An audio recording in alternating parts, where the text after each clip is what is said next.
Well, it's Flint Knapping from YouTube here again. I wanted to do a quick discussion on tools. I had a request by Scott. I believe his username is the Swine Slayer, and he had a question about how I maintain the tips of my tools for my pressure flakers and billets, I think is what he was asking about. I'm also going to talk a little bit about hammerstones, and I have a real nice elk shed that I'm going to go ahead and work into a toolkit. I'm going to go over what I think is probably the most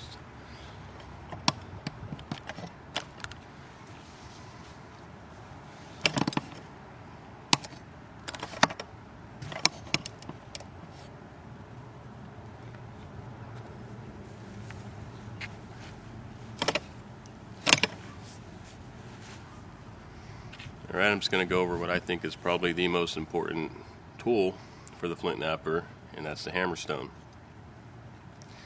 Now, what makes a good hammerstone? First of all, they have to be solid. You don't want these things to break in your hand when you're using them. Second of all, you want them to be rough, like a hard sandstone type, and you want them to have a good shape. This one is not completely spherical, it's actually flat, or kind of like a hamburger patty.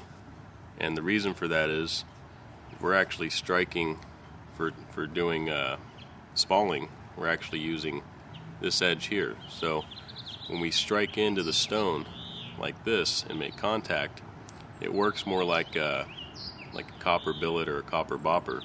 But the nice thing about it is since we have so much surface area here, it actually, when you strike the flake, this stone will actually stay in contact with that flake and keep things going.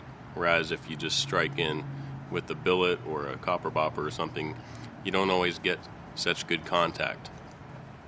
And another thing too is a lot of these can be pretty heavy, and you can really remove some real nice flakes, and they're very inexpensive. If you know where to find them, you can collect your own, or you can buy them. But having the right hammerstone is extremely important.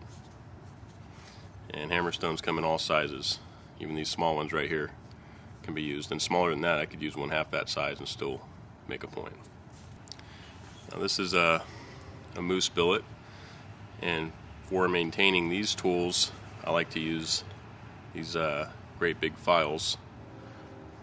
And if you notice, this side right here is actually flat, and usually I'm contacting on this flat surface right here when I'm removing flakes, and it's done similar to a hammerstone, whereas if this were the stone, I'm hitting the platform using this flat side, not the tip.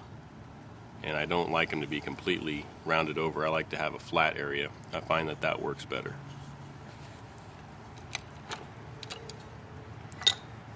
This is a large whitetail. I think it was a quadruple XL whitetail that I bought. And this one I left the tip on here, pretty much how it came off the animal, just because it's for larger work and I don't need to have a tip on here that's so precise.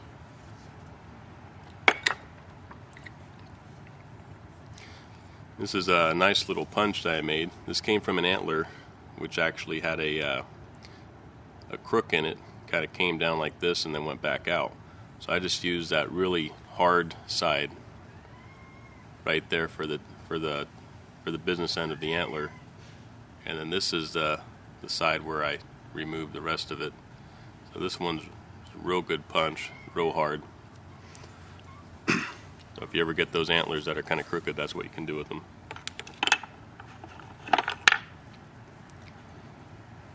Now for general work with my pressure flakers, you always want to file to the edge. So what I do is I file off the underside, leave the top alone, and then come in on the sides and work it into a tip. And the reason for that is, since I don't abrade, I'm using that top part right here when I'm holding the preform, so I can take these up picks like that, and then using the side, see how this top, and I twist a little bit and use the side of that for removing the longer flakes.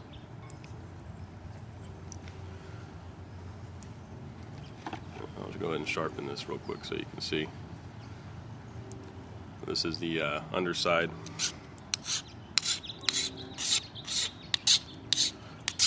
Come in on the sides a little bit.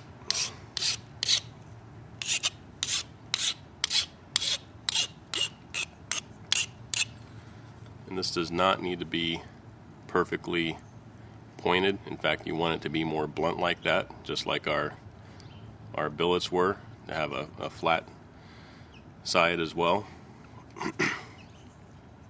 And it's the common misconception that these need to be resharpened all the time. When you're not abrading, you're not damaging the tip of your tool by having to apply so much pressure to get the flake to come off. By not abrading, these tools, this one probably lasts through a whole point or more without ever having to do anything other than just chip away. That's why I believe the Indians, when it comes to pressure flaking, we're not abrading.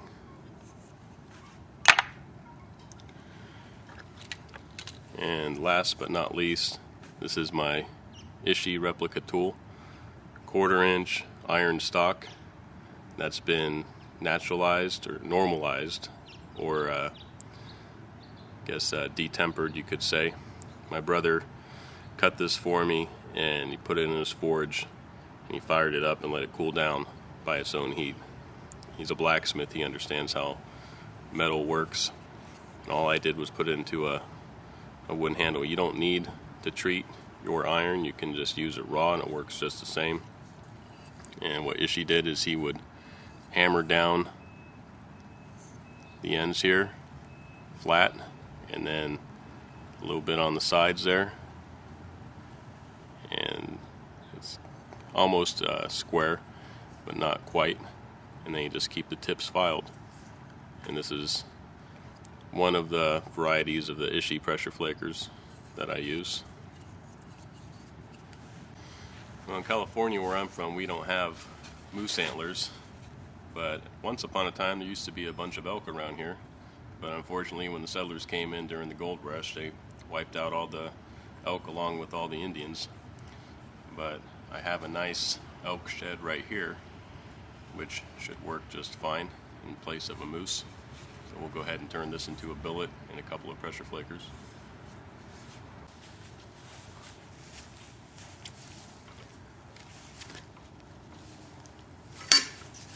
I'm going to go ahead and take off most of this. I'm going to leave some of it on here. I might want to leave some of this on here for a little bit of weight.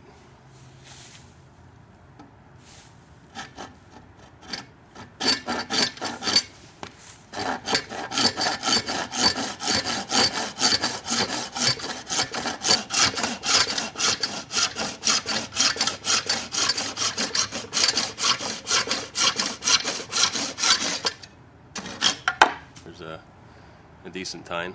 We'd have to shorten that one up a little bit. Let's go ahead and get the base out of here. Get a nice billet. I want this one to be as long as I can on the handle.